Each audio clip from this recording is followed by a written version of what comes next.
sila Pancasila di masyarakat. Contohnya bagaimana? Mereka bisa mengikuti setiap acara keagamaan di depan masyarakat dengan baik. Misalkan seperti sholat berjamaah, Ya, gitu. di Terus, masing-masing. misalkan seperti kenduren, Ya, termasuk juga ya. ya, setiap acara di lingkungannya lah teman-teman. Terus mereka juga harus bisa mengikuti kerja bakti yang dilaksanakan di lingkungan rumahnya masing-masing. Penerapannya di masyarakat seperti itu. Terus kalau untuk poin terakhir tadi penerapan di kenegaraan, negara bangsa dan negara ya, itu contohnya bagaimana realitanya? Contohnya mereka harus bisa mengikuti setiap upacara hari Senin ataupun upacara kenegaraan itu harus bisa kenegaraan itu dengan baik, dengan sempurna. Terus mereka juga bisa melakukan hormat bendera dengan baik sesuai ketentuan, dan mereka bisa mau belajar tentang kesenian, misalnya lagu daerah atau kesenian budaya kita di Ponorogo ini. Oh, berarti yang dikaitkan dengan pengamalan sila di benar-benar di lingkungannya, gitu ya. Secara kalau misalkan di kalau Kabupaten Ponorogo ada reok, berarti juga diterapkan di situ juga. Terus kalau untuk di sekolah bagaimana Bu? Kalau penerapan di sekolah itu? Mereka harus belajar berdemokrasi di lingkungan sekolah, misalnya dengan mengikuti pemilihan ketua OSIS, pemilihan pengurus kelas, gitu. Juga mereka harus siap kalau misalnya ada waktu untuk kerja bakti bersama. Oh, termasuk juga ketika ditunjuk menjadi petugas upacara ya? Ya, itu salah satunya. Terus langsung siap gitu. Berarti penerapan setelah mempelajari tadi yang akan Bu Tika sampaikan di Selasa itu, harapannya luarannya anak-anak dapat menerapkan itu dalam kehidupan di sekolah, di rumah maupun di masyarakat gitu ya Bu. Oke. Kemudian untuk strategi untuk mencapai harapannya Bu Tika tadi itu apa strateginya yang Bu Tika terapkan di dalam kelas? Nah, dalam pembelajaran nanti saya menggunakan metode discovery methodology. Dengan urutan itu? Urutannya mereka nanti dibentuk kelompok, ada asesmen awalnya yang menentukan mereka masuk di kelompok rendah, menengah, dan kelompok tinggi. Oh, berarti awalnya sebelum mulai pembelajaran itu anak-anak dites dulu Ya, untuk mengetes kemampuannya anak itu seberapa gitu ya. Nanti kalau sudah ketahuan kelompok yang tinggi, rendah sama sedang gitu ya, tiga ya. Terus kemudian setelah mereka terlihat masuk ke kelompok mana, saya memberikan tugasnya itu berbeda sesuai kemampuan mereka. Dan saya memilih diferensiasi politik. Dengan kalau untuk tugas yang kemampuannya kelompok rendah, mereka akan saya beri tugas untuk membuat poster yang berisi tentang materi yang sudah saya ajarkan tadi. poster tentang materi. Kemudian kalau untuk yang sedang, mereka membuat seperti poster tapi di Canva tentang materi dan contoh penerapan sila-sila di dalam kehidupan masyarakat, dan wajib dipresentasikan setiap kelompoknya. Oh gitu. Untuk yang di menengah ya harus pakai Canva, terus ada presentasi. Ya. Terus kalau untuk yang kelompok tinggi Mereka membuat clipping yang lebih ke clippingnya itu isinya penerapan langsung. dalam penerapan berarti klinik tentang penerapan sila-sila di kehidupan sehari-hari. Dan setelah itu mereka juga wajib untuk presentasi. Berarti kelompok sedang sama tinggi presentasi, kelompok yang rendahnya tidak. Terus untuk pembelajaran atau materinya nanti disampaikannya bagaimana Bu? Menggunakan media atau apa gitu? Saya menggunakan metode ceramah dan diberi menggunakan media video juga. Oh, berarti ada ceramahnya juga, terus ditambahi dengan video. Baiklah, berarti ini nanti saya catat sesuai dengan apa yang jenengan sampaikan tadi ya, bahwa tujuan pembelajarannya adalah siswa mampu memahami makna sila-sila dalam Pancasila. makna sila-sila Pancasila. Kemudian siswa mampu menerapkan nilai-nilai Pancasila dalam kehidupan bermasyarakat. Ya, terus untuk yang ketiga tadi penerapan dalam kehidupan berbangsa dan bernegara. Terus untuk area pengembangannya tadi berarti siswa mampu menerapkan semua itu tadi ya.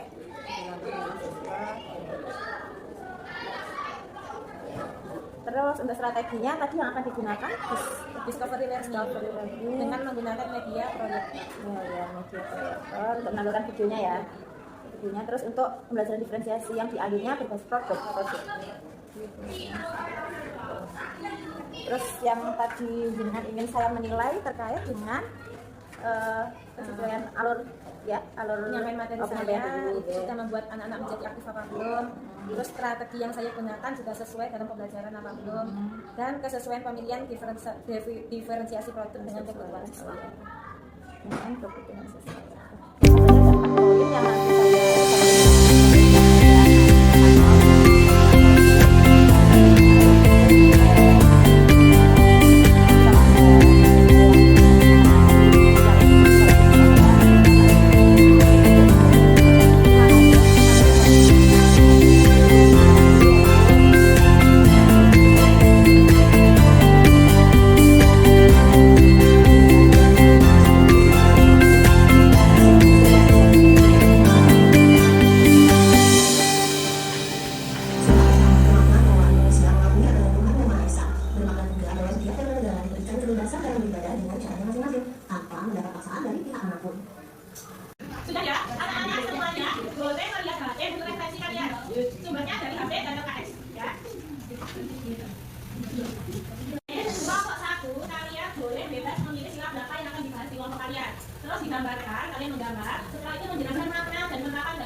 Saya sudah berhasil menerapkan dalam proses pembelajaran itu menerapkan sesuai dengan apa yang sudah saya rencanakan.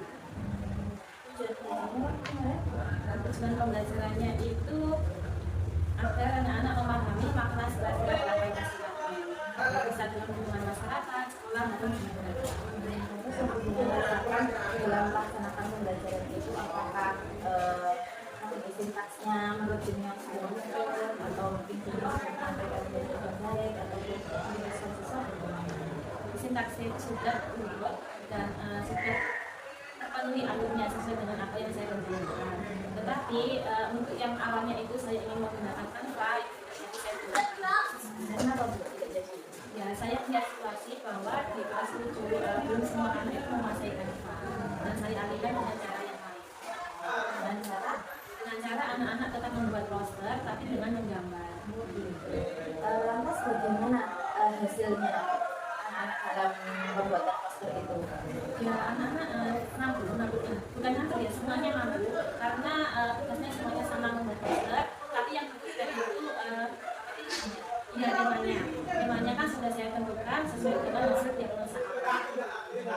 Kalau tidak salah ya, ketika itu kan panjenengan dilatar belakangi karena permasalahan anak-anak yang berjalan dari dalam pembelajaran ya. Nah, penerapannya kemarin bagaimana?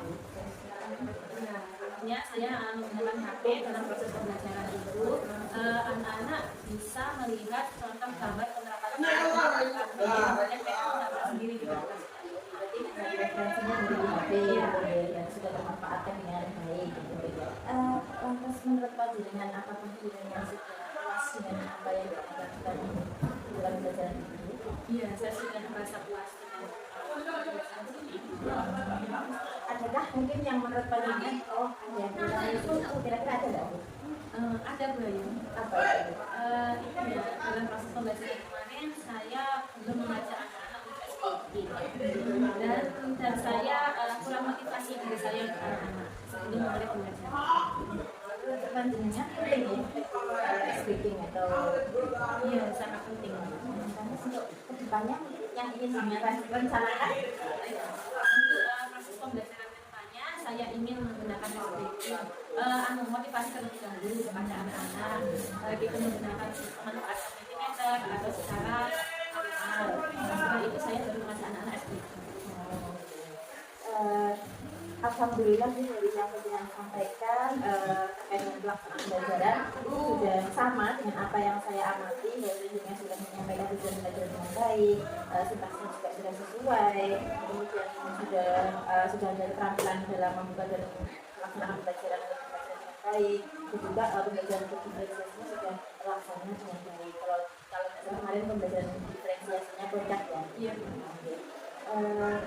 Itu saja mungkin yang bisa saya sampaikan terkait pengalaman saya, pengamatan saya terkait dengan pembelajaran yang telah panjenengan lakukan. Semoga apa yang jenengan harapkan atau rencanakan nanti ke depannya terkait dengan speaking dapat berjalan dengan baik dan juga dapat meningkatkan keberhasilan dalam pembelajaran. Itu Ibu Tika, terima kasih banyak atas waktunya, semoga dapat bermanfaat bagi kita semua. Saya pamit dulu Bu. Selamat pagi Dunia. Pagi Mbak Ayu sudah selesai. Alhamdulillah, terima kasih dosennya atas waktunya sudah menyempatkan diri untuk menemani dan juga mendampingi saya. Mungkin tadi saya sudah menyampaikan atau berbincang-bincang dengan rekan sejawat saya terkait dengan observasi pembelajaran. Jadi dalam observasi itu beliau meminta saya untuk memantau atau menilai terkait dengan sintaks dalam pembelajarannya, kemudian tujuan pembelajarannya, kemudian keterampilan dalam menghafal, juga terkait dengan pelaksanaan pembelajaran. Apakah sebenarnya di lalu sudah mengamati bagaimana kita Alhamdulillah sudah, ini dilaksanakannya itu 2 minggu yang lalu. Terkait pembelajarannya ini, alhamdulillah sesuai dengan yang diminta oleh rekan saya ketika tadi, saya sudah mengamati dan hasilnya sudah sesuai dengan yang beliau harapkan. Namun ada satu yang menurut beliau itu agak kurang dan nanti diperbaiki, yang tidak melakukan aplikasi di awal pembelajaran terselesaikan atau beliaunya sudah menyadari bahwa itu merupakan kekurangan beliau selama pembelajaran. Saya sudah menanyakan apakah awalnya tadi apakah sudah sesuai menurut beliau sudah sesuai, namun juga saya menanyakan apakah ada yang merasa kurang. Beliau juga merasakan sendiri bahwasanya memang ada yang kurang di awal pembelajaran tadi. Bagi Mbak Ayu itu menjadi sebuah pembelajaran dan kita juga bisa menjadi pengamat atau belajar rekan sejawat, bisa memberikan kita motivasi mana kekurangan kita sendiri, bagaimana kita bisa mundur dari melakukan refleksi kembang balik tentang pembelajaran yang sudah beliau laksanakan dan apresiasi. Sudah setelah selesai itu langsung saya alhamdulillah selamat ya sudah bisa melaksanakan sesuai dengan ini, namun masih secara singkat. Sebuah penguatan mungkin menjadi sebuah penguatan untuk beliau kedepannya semakin meningkat seseorang yang dia kan percaya kepada panjenengan untuk diobservasi, berarti beliau menganggap panjenengan memiliki level yang di atas yang beliau, sehingga beliau akan mendapatkan apresiasi dari panjenengan, beliau akan merasa termotivasi dan bangga gitu, dan bisa bertambah semangat.